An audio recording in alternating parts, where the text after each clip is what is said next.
We'll be back from the break exactly 18 minutes past 9. This is Smart Means Business. I'm Andrew Baridi, your host. Now, like I told you that in our Business Insight today, we shall be having a very amazing discussion, and it's going to be in line with persons with disability.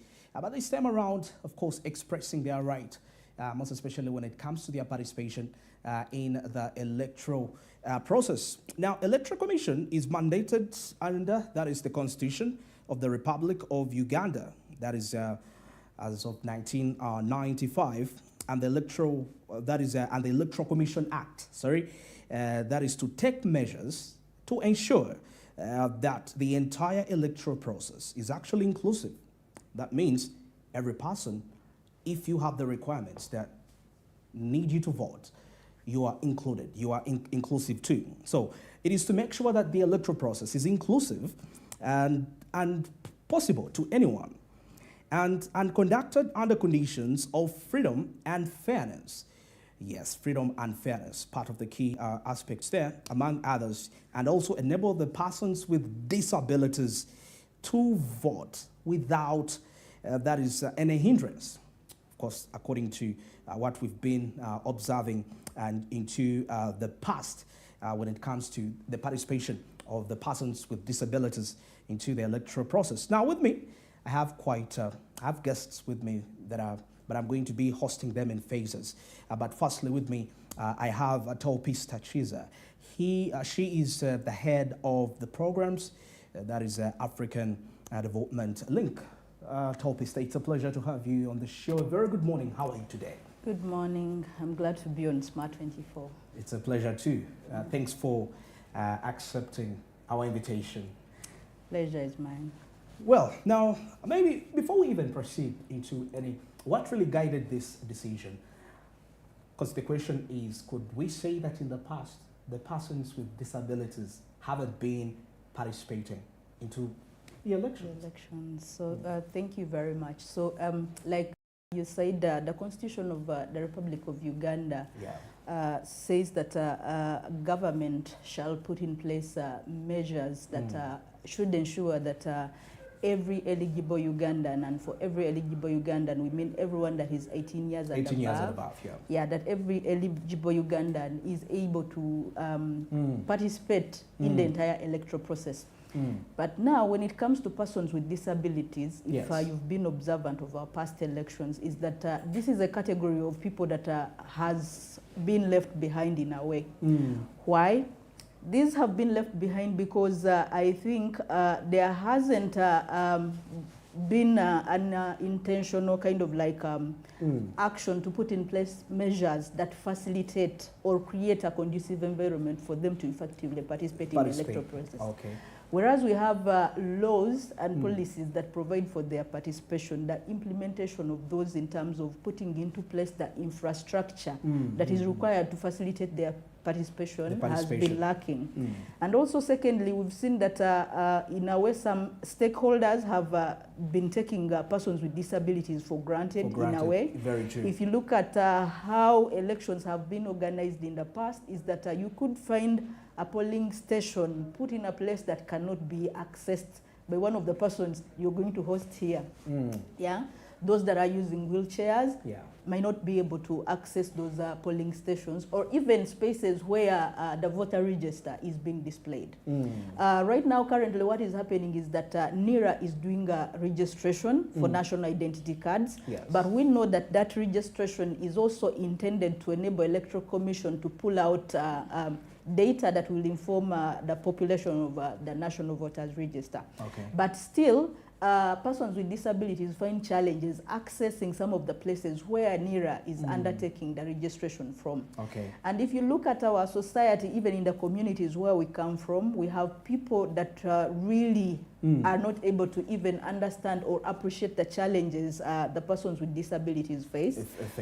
Because there is a provision that these persons with disabilities should or can be assisted by their relatives or a person they trust to go and, cast their vote.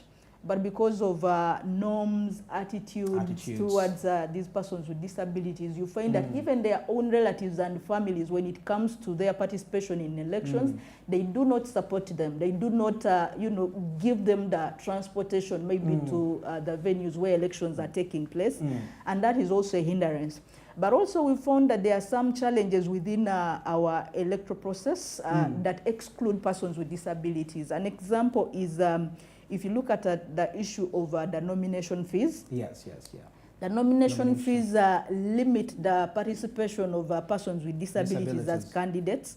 You know that most of these don't have enough resources to enable them, and yet they have a right to offer themselves for these leadership positions. But the nomination fees are high. If you look at a presidential level, one has to part with 20 million, and then at parliamentary level, they have to part with a whole 3 million. And even at other levels, the fees that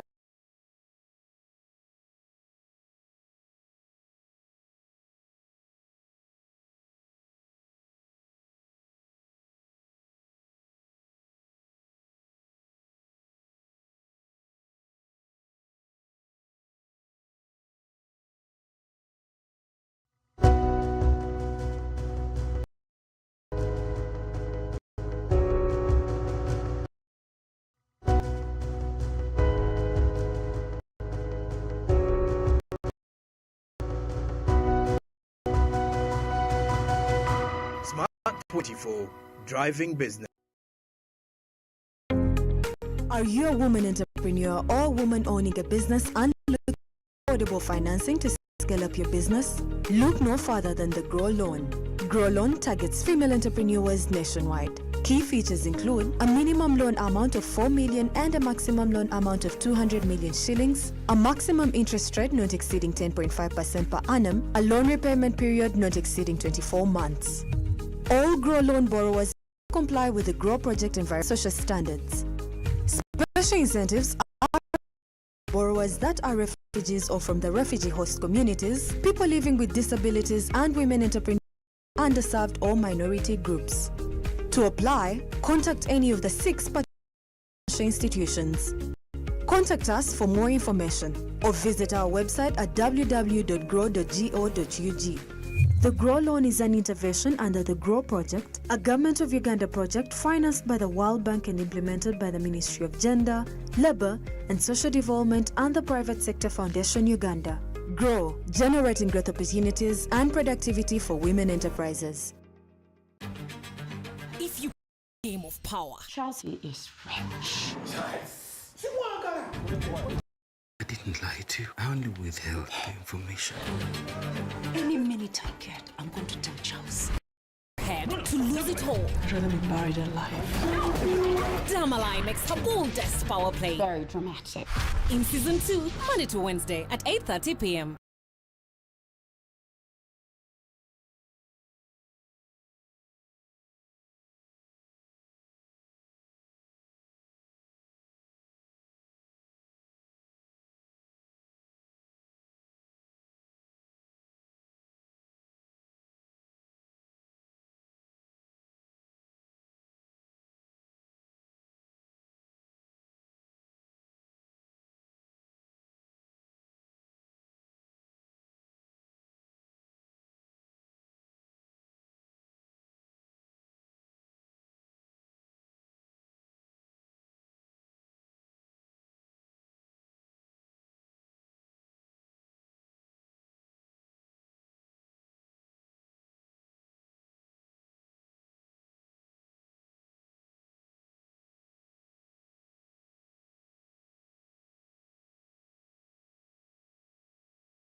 Linkages that can be put to use. Of excitement, the youth are going to get jobs, all the unemployed, And so the study revealed that the new jobs that will come about as from these projects are one.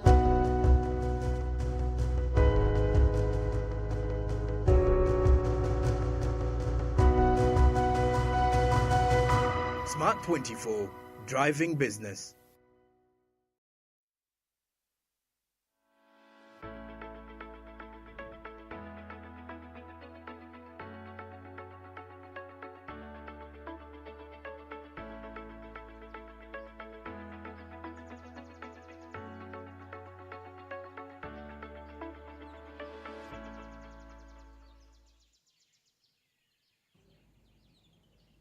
Well, as we continue with the discussion, we were having a very interesting point before we went for the break. I think it was in line, we are talking about disability categories? the disability categories that we're trying to say. And you made it clear that in whatever unique way somebody is disabled, is actually entitled to be a part of this world, regardless. Yeah, so like I was saying, if you look at a person living with albinism, they may not withstand that sun, hot weather for quite a period of time because it affects their skin. So it is very important for people that are manning the electoral process to understand that we need to give attention to these people. If there is a long queue, let them vote immediately and be able to avoid that long sunlight. And then we have little persons, These are people that we always don't think about. But we need to cater for little persons. First of all, they have persons. When you say little persons? Little persons, persons with short stature. Oh. Yeah, short stature. Okay. I think you've seen those. Yeah, I've seen. Yeah, so for those, they also face their own challenges. First of all is that the attitude of people towards them is they get stigmatized. Stigma, Yeah, so you wouldn't want them to keep in the queue for quite a period of time because they might get they might feel stigmatized in a way. But also at times how we place the basins, we take from the basins. At times they are put on a raised kind of like ground and these persons cannot reach. And then you have persons that maybe use wheelchair or have physical disability challenges.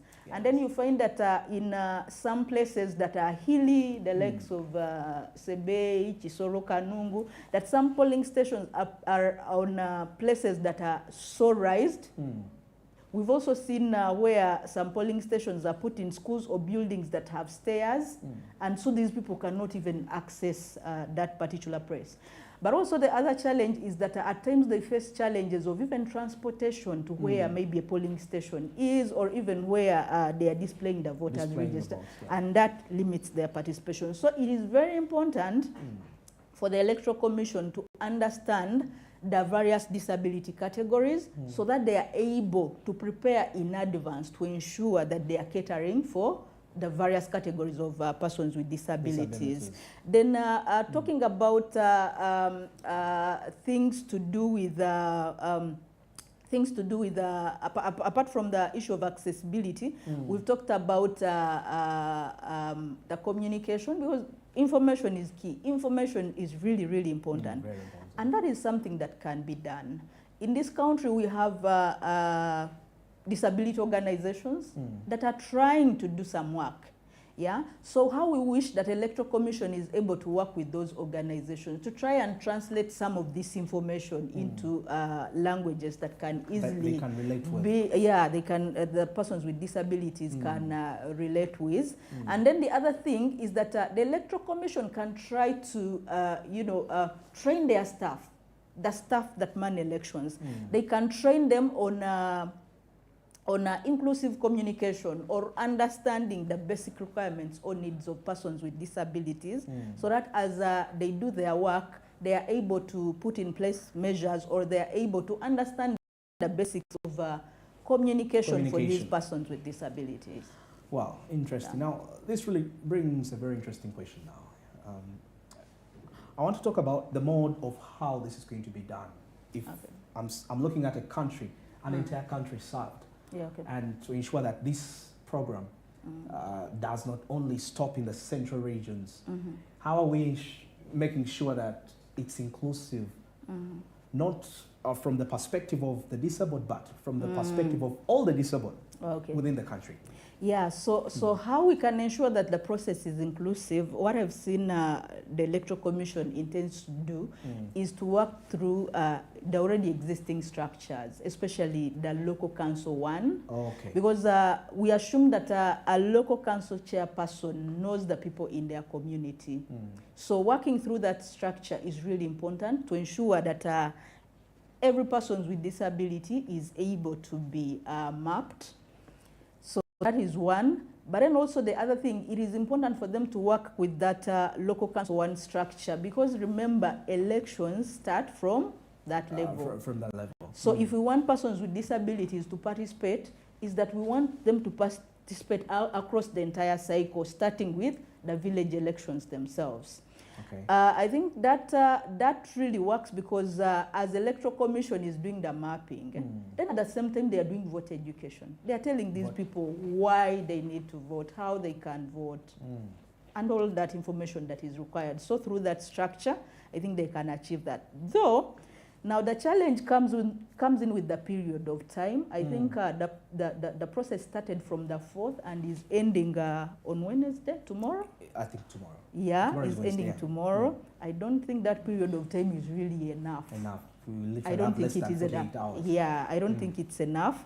And then the other thing is that as organizations, many of us work with persons with disabilities. We know that there is NUDIPU, there is Show Abilities Uganda that you're about to speak to, that work with these people and have structures. Okay. So how I wish Electoral Commission involved these organizations in planning, yeah? Because some of them even have some resources that they should have supported Electoral Commission to have a very effective process, even when they have this limitation in terms of the time. But anyway, we want to applaud the Electoral Commission, because if you look at the census results that were released, previously from the previous census results, we had persons with disabilities at around, was it around 12%? 12 point something percent. But then with these new census results, we saw a drop to 5%, and really it's so huge. So we realized that that data within the current census report cannot be relied on. So it was imperative for the Electoral Commission to go down and generate their own data that would inform them creating a voters register that is really inclusive of everyone. So I'm assuming if the last, we say 12%, the previous census, and now it's dropping to 5%, right? Yeah. From 12% to 5%. Yeah. Assuming tomorrow, by the end of tomorrow, what are your expectations for that turnout? Do we think that might lift by at least 3 points to 15% or 20%? What do you expect? Because I think you have projections and what you really intend to see in the future. So for the projections I intend to see from the Electoral Commission, I don't think I should see the Electoral Commission come up with statistics that are at 5%. Okay. Because it is impossible. You know, I know that everyone is a candidate of disability. Yeah. Everyone. Yeah, everyone, because all of us move. So by virtue of the accidents, borders and the likes. So every person is there's a likelihood. Of one acquired. So that is why we are saying these statistics have gaps. Okay. Because we don't think persons with disabilities have dropped to that level. So for the Electoral Commission, we are expectant. We think that they will come up with statistics that we can genuinely base on to determine the persons with disabilities that are eligible to participate in elections. We know that for one to be eligible to participate in elections, they must be 18 years and above. So I'm sure that Electoral Commission is still looking out for that data, but we are still holding UBOS accountable. Okay. Yeah, because for UBOS, they will have to go identify everyone, even when the person is not an eligible voter. That information is still important, because an election is a process. It doesn't end with the day you vote, but it is a process. Post-election, we have to plan for our people. So it is very important for us to have the right data as a country to enable us to plan well for all the people. Yeah. Well, I thought of something when you're speaking, could it be a possibility of the drop? If we mention from 12 to 5%, we know that there is this, you mentioned the stigma perspective, that some of the people with disabilities perhaps lack self-esteem, self-confidence. How far have you gone in terms of mindset change, such that they should stop seeing themselves the way they, because I feel like even if these initiatives are done and it comes back to the person, making the decision at the end of the day, and that decision has some emotional attachment, past experiences. How are we going to do about that? So how we can deal with that is everyone's responsibility. It's everyone's responsibility, because the persons with disabilities live with us. They live with everyone. So it's the responsibilities of the family, the community where they come from. It's the responsibility of the media. It's the responsibility of government. It's the responsibility of civil society organizations. But what is happening recently is that you see only a few organizations, and especially disability-focused organizations trying to engage, trying to build their capacity, trying to build their self-esteem. But we want to ensure that that becomes a responsibility of everyone. It should be a responsibility of government, first of all, to sensitize the masses, the community, to understand if you find a person that has a disability, it is your role, it's your responsibility to talk to them, to ensure that they are able to believe in themselves, that it's your responsibility to support them, to give them the necessary support. We need to sensitize especially our people in the communities at the grassroots. You know what happens at the grassroots? People still have these norms and beliefs. They think that if you give birth to a child that has a disability, then it is a curse. You have seen how fathers or husbands will divorce or separate from their wives because they gave birth to a child that has disability. So it's a long journey, but it should involve all of us. Now that you are providing space as Smart 24 for us to be able to talk to the masses and be able to talk about these issues, then we expect every media house to put that into consideration. We expect the leaders to put that into consideration, and every other person.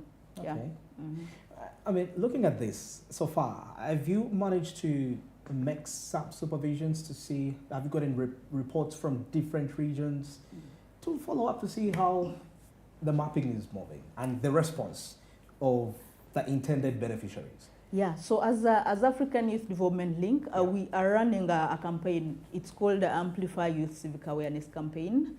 And last year, we focused on what we called Embrace Inclusion. And remember, we were also here on Smart 24 talking about inclusive engagement for persons with disabilities in the electoral process.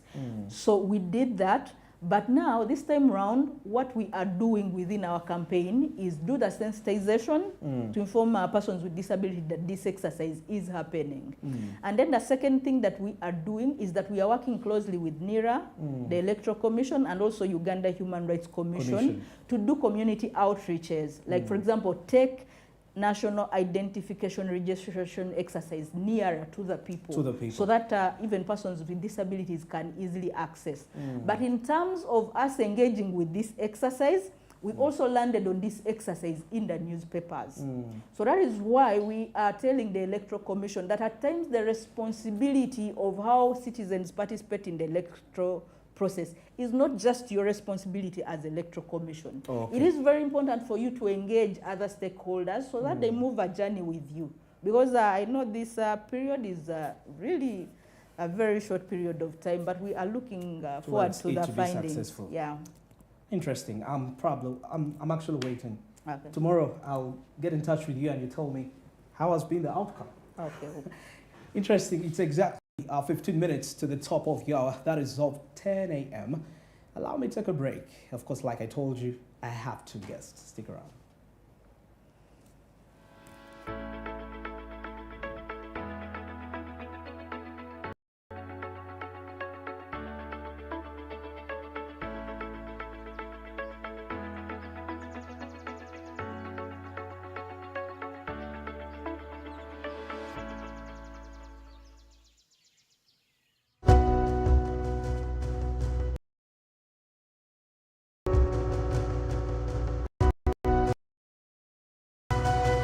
24 Driving Business.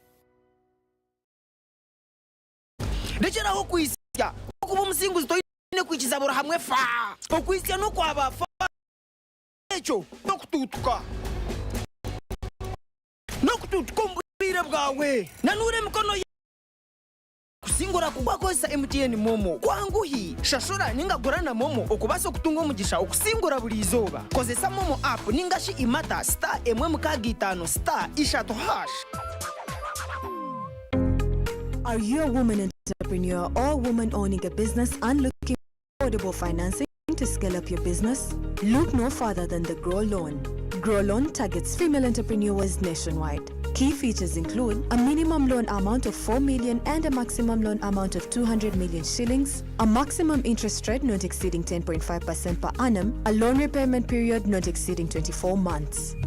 All Grow Loan borrowers must Grow Project environmental and social standards. Special incentives are available for borrowers that are refugees or from the refugee, for living with disabilities and women entrepreneurs from the underserved or minority groups. To apply, contact any of the participating financial institutions. Contact us for more information or visit our website at www.grow.go.ug. The Grow Loan is an intervention under the Grow Project, a Government of Uganda project financed by the World Bank and implemented by the Ministry of Gender, Labour and Social Development and the Private Sector Foundation Uganda. Grow, generating growth opportunities and productivity for women enterprises. If you game of power, Chelsea is rich. I didn't lie to you. I only withheld information. Any minute I get, I'm going to tell Chelsea. head to lose it all. I'd rather be buried alive. Damalai makes her boldest power play. Very dramatic. Monday to Wednesday at 8:30 p.m. Only on Pal Magic Prime. DSTV channel 148. Go TV channel 303. Tactics zengene okukozako zonna yazijja mu Shaolin so kufumya enyama nga banaiba bali kumukene naye kugenda leeta eminga nzibu Charlie! I went to British Columbia, I went to Nevada, I went to Pennsylvania, I went to Boston and came back with $10. ate mayitirivu gamususeeko ndowooza abaana owulidde beetonze olina kyogamba alina amagezi ategeere Professor, we love you.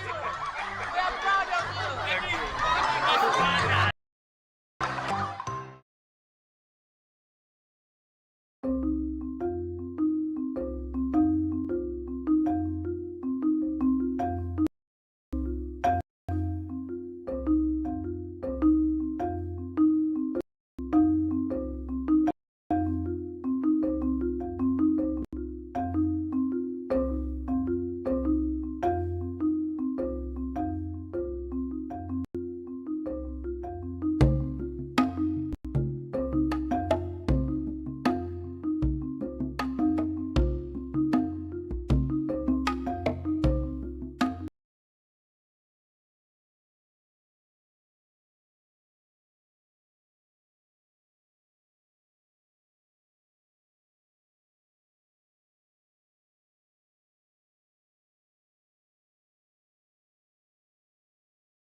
for their effort. We are so grateful, and we promise when we go back, we are really going to change our lives, and we are going to be able to train other women so that they are also able to get the same knowledge we have got and they better their lives. Grow, generating growth opportunities and productivity for women enterprises. We all have that one friend, always by your side for the big moments and ready to assist.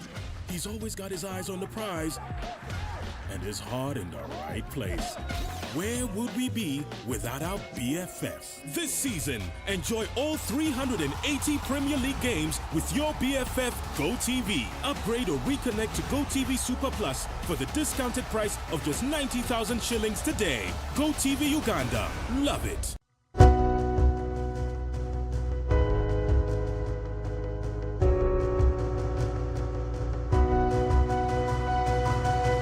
Smart 24, driving business.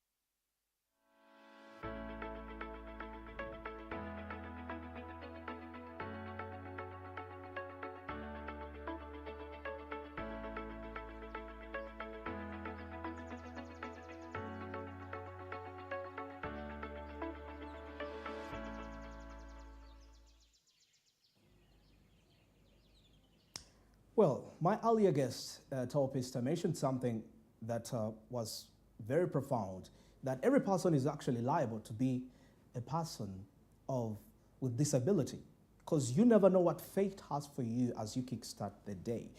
That's why I feel like it's very important when we are addressing matters to do with persons with disabilities. I think it should be, like she said, everyone's responsibility.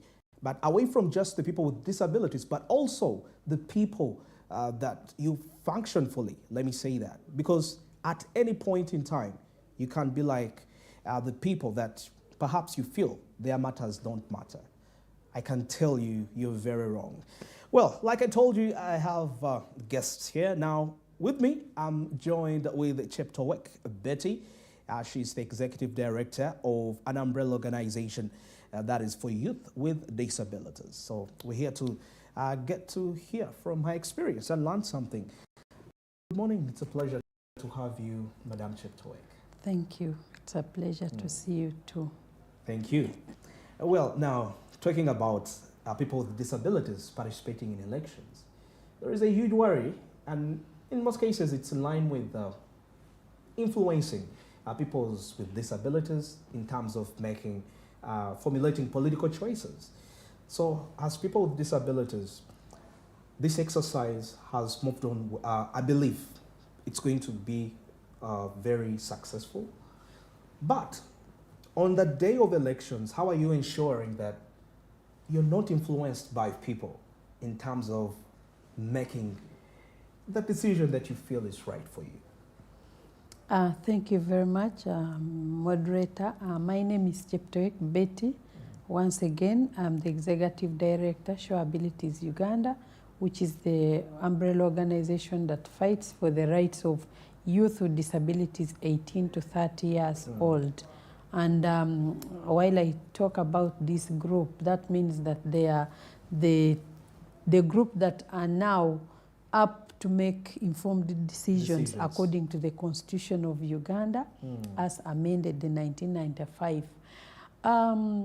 Going straight to the question you have asked me, how do we make sure that persons with disabilities or young people with disabilities that we work with are not influenced in making their own decisions? Yeah.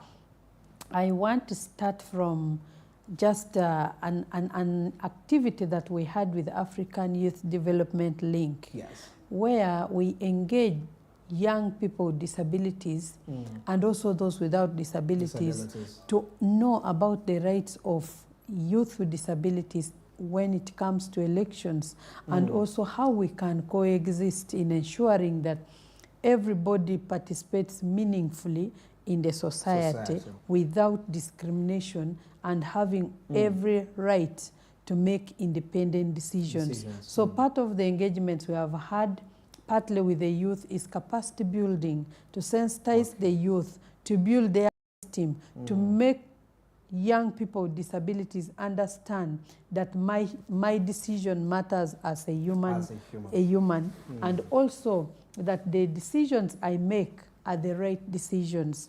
Okay. And then 2, we went an extra mile of engaging with the Electoral Commission. We had several engagements with the Electoral Commission in regards to young people with disabilities meaningfully participating in elections. And not only at the electoral process at the end, but from the start to the end. How are they involved? What is the language that the Electoral Commission should use when conducting their elections? How inclusive are their processes from the civic voter education to the end of the election process. And then 2, we also know that when you have a disability, it does not stop you from being a candidate and also standing in to be voted, and then also being a voter and making a choice of who to elect or to vote according to your interest. And so I think that has actually, I really want to be particular that I feel this has been very intentional for us because of what we started with the Electoral Commission about 1 or 2 years back. And when we see that they have now given us 10 days to allow the Electoral Commission enable persons with disabilities be identified, verified, and also mapped.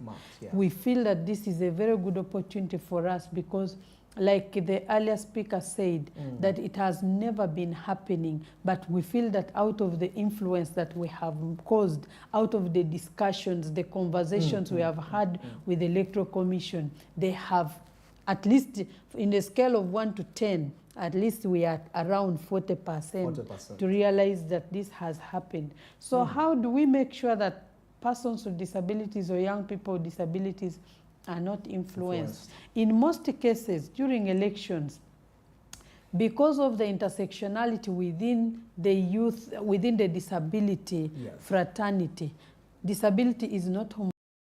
And so every category of disability has peculiar needs that need to be addressed independently. For example, the visually impaired people have a lot of experience that regards elections.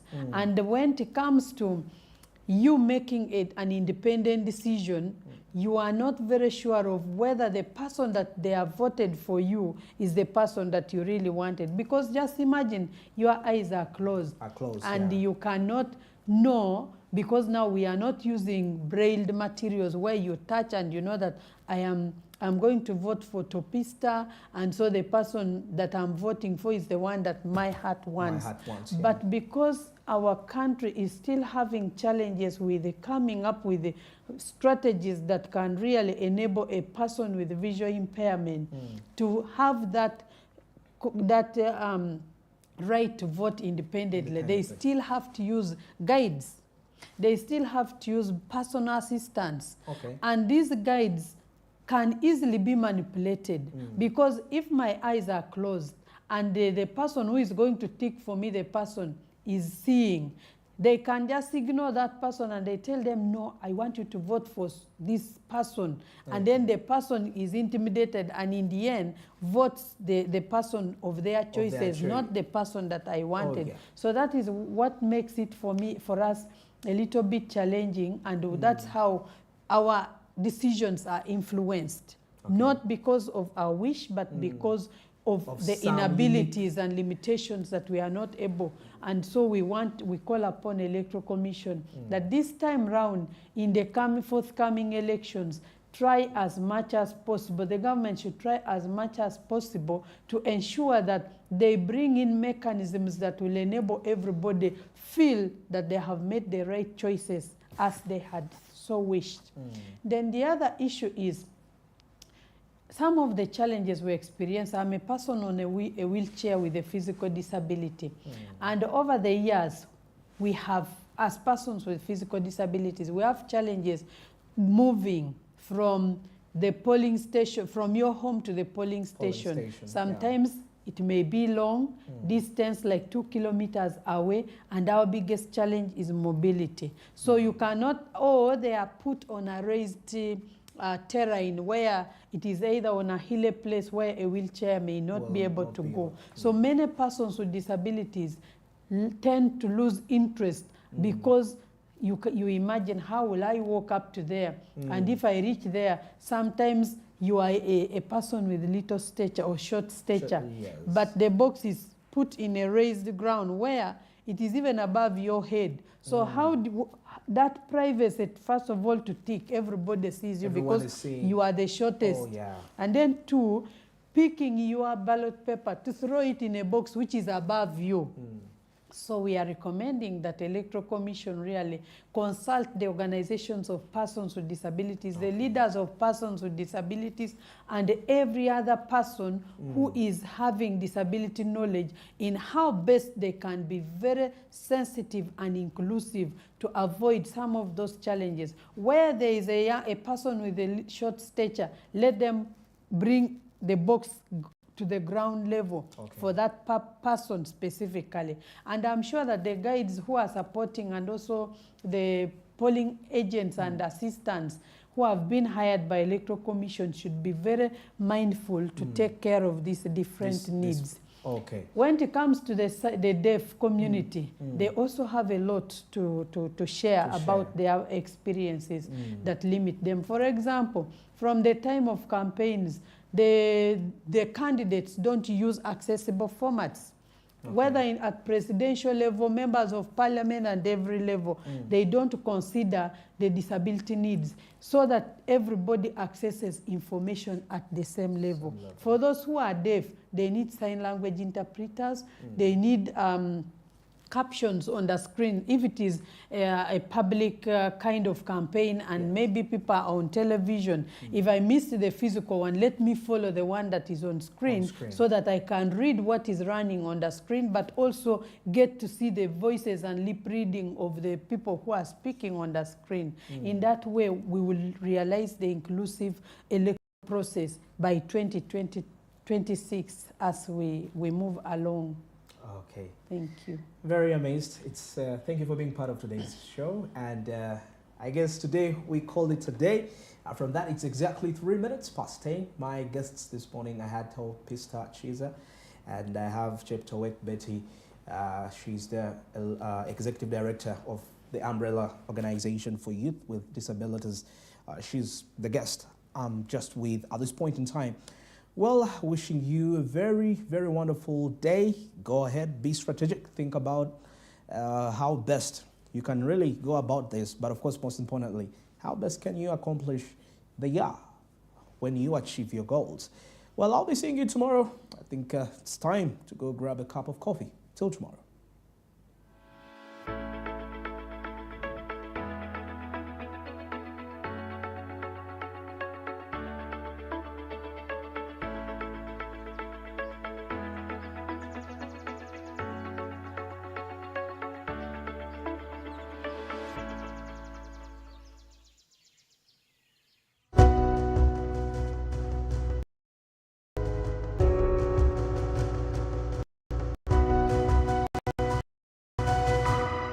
Smart 24, driving business.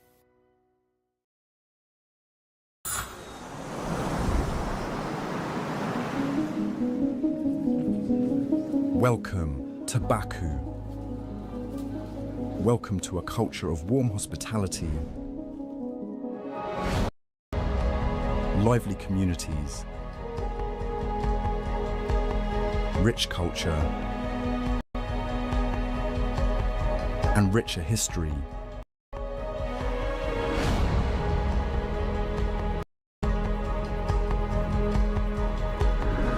place where there's a story around every corner, down every alleyway, and behind every craft. Our history is woven across Baku.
Jacob Johns. We are a collective of Indigenous wisdom keepers and activists from around the world. We've been working together as a collective for the past 2 years. We are an international delegation, one that comes together to co-create contemporary climate policy that responds to the negotiating tracks of the UNFCCC. Our collective is called A Wisdom Keepers Delegation. We've been working diligently for the past 2 years to come together every week across the language barriers, across time zones, to put our minds together and think about what type of a life we're going to leave for our children. This moment in time is one that has been prophesied by all of our traditions.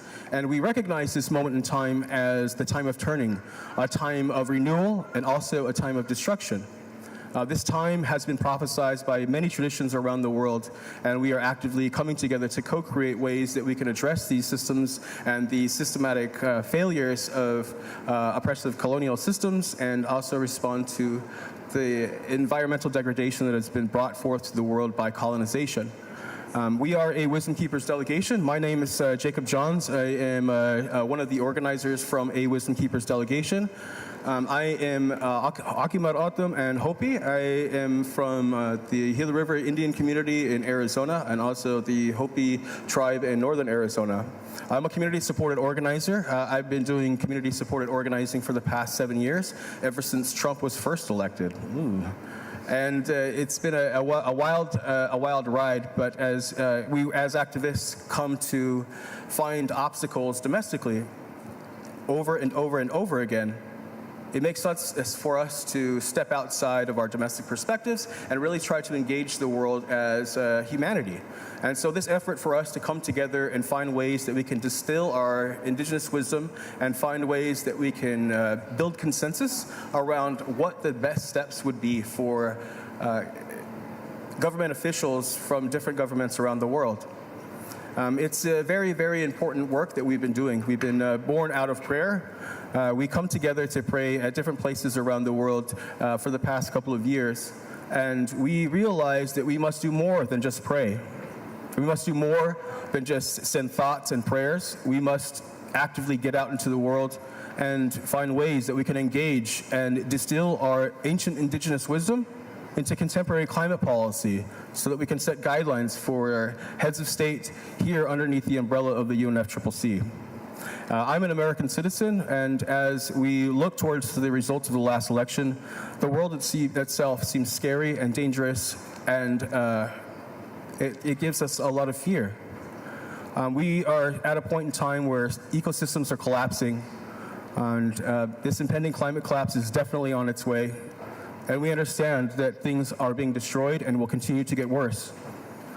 But as we look at the science telling us that systems are collapsing and that we are all doomed and there's no way to step back, we as indigenous people who have been colonized by oppressive systems around the world understand that as an old world dies, a new one is created, and that we must focus on the creation of the new world and what is possible within the scope of context of science and within our own traditional teachings, and that we must focus on the creation.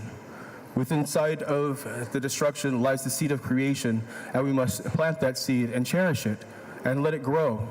This year itself is deemed the climate finance COP, and we as indigenous people are actively engaging with world leaders to allow indigenous people to have access, direct access to international climate funds without having to go to colonial systems or oppressive systems that were forced upon them by colonization. This is a very, very urgent need for our sisters and brothers in the global south and around the equatorial region. We understand that this impending climate collapse is already happening in those areas, and that we who live in the northern hemisphere have a moral and spiritual and financial obligation to help those in the equatorial region, especially sending money down to our brothers and sisters in the global south. This is a big lift for us. We understand that we as indigenous people are recognized as having our own Bill of Rights, but we don't have access as human beings to direct climate finance that can help us mitigate and adapt, and more importantly, help us to overcome and prepare for what's coming next. We are here together in collaboration and in solidarity, and I would like to pass to our organizers, Aya. Assalamu alaikum. My name is Aya. I'm one of the co-organizers. I'm from Egypt and Palestine. And so as we gather here to commence COP29, I want us to take a moment to remember the Palestinian people who have been facing 1 year of genocide, 1 year of starvation, 1 year of displacement, 1 year of complete dehumanization. So taking this time to remember them and to remember all indigenous people across the world who are currently fighting for their territories, for their bodies, for their lands and their families. And it's important to note that bringing Palestine in these spaces, not separate from the climate crisis, because we are witnessing the same parasitic worldview of extraction and separation, of accumulation and expansionism, whether it's for economies or our lands.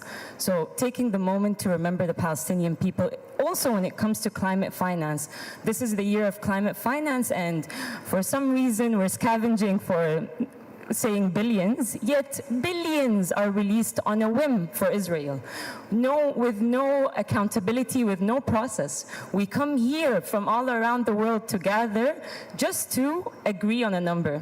And we've been in this process for years to agree on a loss and damage fund. So let us hope that this COP is going to be one that finances regeneration, finances life, and may our legacy not be one that finances destruction. And so when we call for climate finance here, we're calling for the numbers in trillions. We're calling for climate finance that is not debt-based, that does not further exacerbate debt for the global